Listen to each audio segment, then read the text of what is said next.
The course, your experience, मुझे एक एक करके बता दो। सर मैंने तो जो एक शॉर्ट टर्म कोर्स किया था मेडिकल एस्ट्रोलॉजी के ऊपर, हम्म। उसके ऊपर सिर्फ स्नैपशॉट प्रेडिक्शन ही होता था। हम्म। मैंने चार्ट में बिठाया, ज्यादा कुछ एक्यूरेसी मिला नहीं। हम्म। यहाँ पे जो चीजें हमने रूल और रेगुलेशन पढ़े वो काफी हम्म। मुझे सिंपल लगा, इजी टू हम्म। अप्लाई लगा।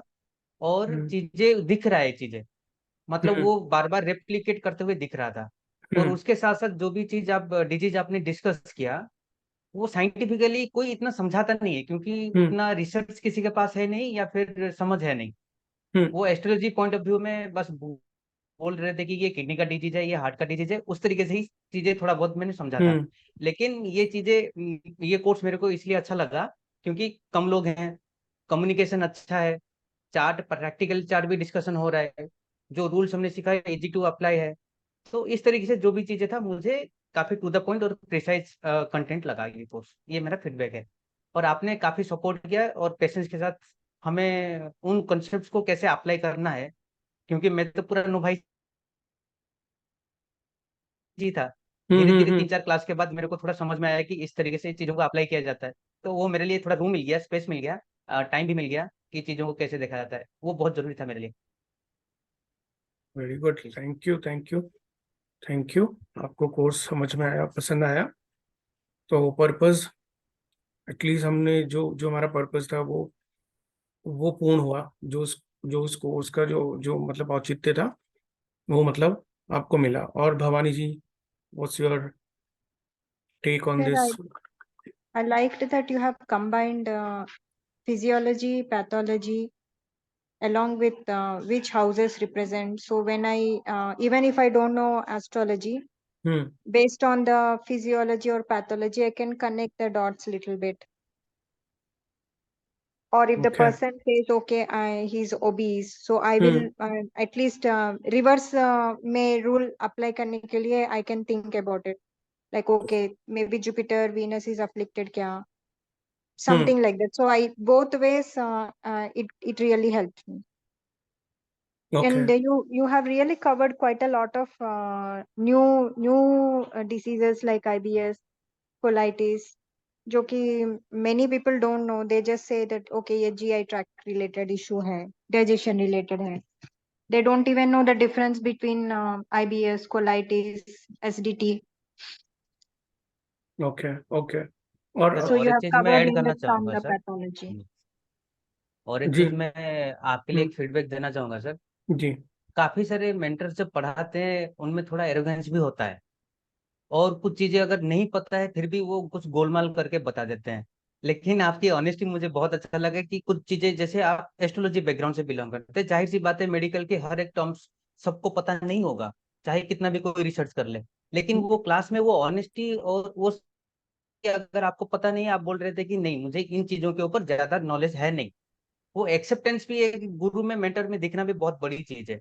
वो वीकनेस भी आप अपने स्टूडेंट के सामने एक्सप्रेस करना, वो भी एक जेन्युइन दिखाता है। ऐसा नहीं कि आप फेक कर रहे थे कि मुझे सब कुछ मालूम है, ऐसा नहीं है। वो पॉसिबल है ही नहीं किसी के पास भी। वो ऑनेस्टी दिख रहा था, वो चीजें बहुत जेन्युइन लगा कि आप में फेकनेस की कोई चीज है नहीं, आप जो हो सो हो बस। जी। वो जी। ऑथेंटिसिटी जी। अप्रिशिएट करना चाहूंगा सर मैं। जी। जी। जी। Thank you, thank you, thank you. मगर वही वाली बात है ना कि मैं अगर कोई चीज़ मुझे आती ही नहीं है, तो मैं झूठ क्यों बोलूं? क्योंकि मेरे पास बहुत स्कोप है ना आगे पढ़ने का, आगे रिसर्च करने का। तो अगर मैं बोल दूं मैं सर्वज्ञानी हूं, तो ये तो स्टेटमेंट ही गलत है ना। तो ऐसा हो ही नहीं सकता कभी। 10 जन्म में भी आप ज्योतिष सीख ही नहीं सकते पूर्ण रूप से। तो अगर मुझे कुछ नहीं आता, तो ये मेरे लिए तो अच्छी बात है ना, मुझे स्कोप मिलता है ना और आगे पढ़ाई करने का, सीखने जी का, और फिर मुझे मौका मिलता है कि मैं अपने स्टूडेंट को सिखा भी सकूं। तो अच्छी बात है। अगर कहीं पे, मैं इसलिए भी बोलता हूँ, आपको भी अगर कुछ नहीं आता तो आप भी क्लाइंट से कभी भी मतलब जिसे बोलते हैं ना, ऊंचे ऊंचे वादे ना करो, है ना। जी ऐसा कमिटमेंट मत करो जिसमें किसी को विश्वास ज्योतिष से उड़ जाए। जितना आपको आता है उतना आप बोलिए, जितना नहीं आता आप मना कर दीजिए कि मुझे नहीं आता, आई विल कम बैक, कुछ भी बोल दीजिए। ठीक है। तो मैं जनरली, मेरा पढ़ाने का तरीका और समझाने का भी तरीका वही है। आप भवानी जी कुछ बता रहे थे, तो अब आलोक जी ने बीच में बताना। नहीं sir, I agree to what he says.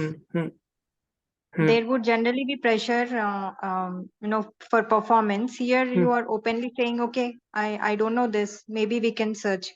So if openly you are saying that I don't have a chart, so I can't put the rule.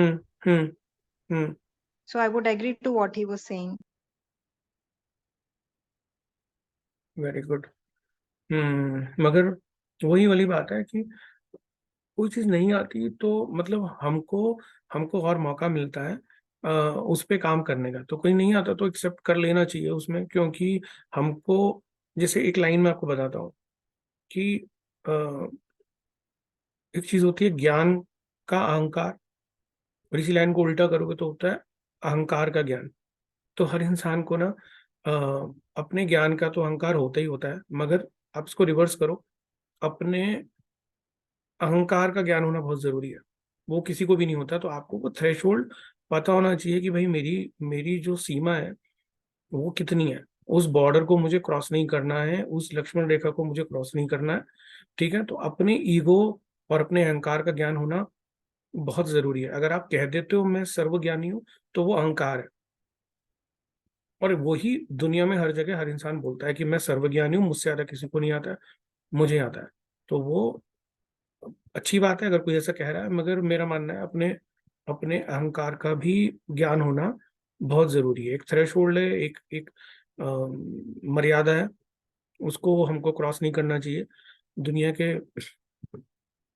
कोई भी ऋषि मुनि की, आप कोई भी ऋषि की बात कर लो, ठीक है, तो हर ऋषि की कहीं ना कहीं पे एक लिमिटेशन है, उसके ऊपर उनको भी ज्ञान नहीं है। तो फिर हम हमारी तो फिर क्या ही वर्थ है ना।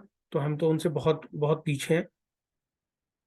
हमने उस युग में जन्म भी नहीं लिया, हमने कलयुग में लिया, तो हमें उनके जैसा ज्ञान मिल भी नहीं सकता। तो we should always be watchful what we say, what we do. अपने अहंकार का ज्ञान होना बहुत जरूरी है। ज्यादा अहंकार आपको आगे कहीं ना कहीं एक लिमिटेशन लगेगा आपको। आप आध्यात्मिक उन्नति नहीं कर सकते। आपको अगर आध्यात्मिक उन्नति करनी है तो आपको अपने अहंकार का ज्ञान होना बहुत जरूरी है। तो मेरा मानना यह है कि आप भी ग्राउंडेड रहें और रूटेड रहें। आपको एक वो थ्रेशोल्ड पता हो, वो एक मर्यादा पता हो कि मुझे वो क्रॉस नहीं करनी है। तो मेरा तो मतलब अपने सारे स्टूडेंट को यही कहना होता है, ओवर कमिटमेंट करने की जरूरत नहीं है, सुपर हीरो कहने की भी जरूरत नहीं है अपने आप को कि मैं सुपर हीरो हूँ।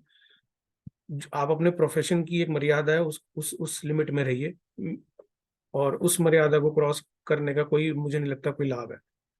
ठीक है, क्योंकि हर इंसान को पता होता है ये मेरी लिमिटेशन है, मैं इसको क्रॉस कर ही नहीं सकता। वो बात अलग है आप कितना भी झूठ बोलो, मगर अंदर से तो आपको पता ही होता है कि ये मुझे नहीं आता। और मैं सिर्फ झूठ बोल बोल कर जो है ना, मतलब मैं क्या ही हासिल कर लूंगा। तो वही है, आपको भी मैं यही कहूंगा कि आप अपने एक मेंटेन करके रखें, है ना, एक डिग्निटी इस प्रोफेशन के प्रति। और और इस प्रोफेशन में sky is not even the limit. आप बहुत आगे जाएंगे।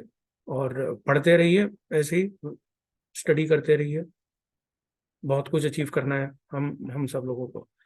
तो ठीक है, फिर हम इसी के साथ अपना क्लास और कोर्स ओवर करते हैं। आपको जिस किसी को भी आगे कंटिन्यू कोई मन है और एकेडमी से कोई और कोर्स करने का मन है, जैसे रेमिडियल कोई कोर्स करना है रेमिडी का, तो डीएनए एस्ट्रोलॉजी अभी तक मैंने किसी को भी नहीं पढ़ाया है।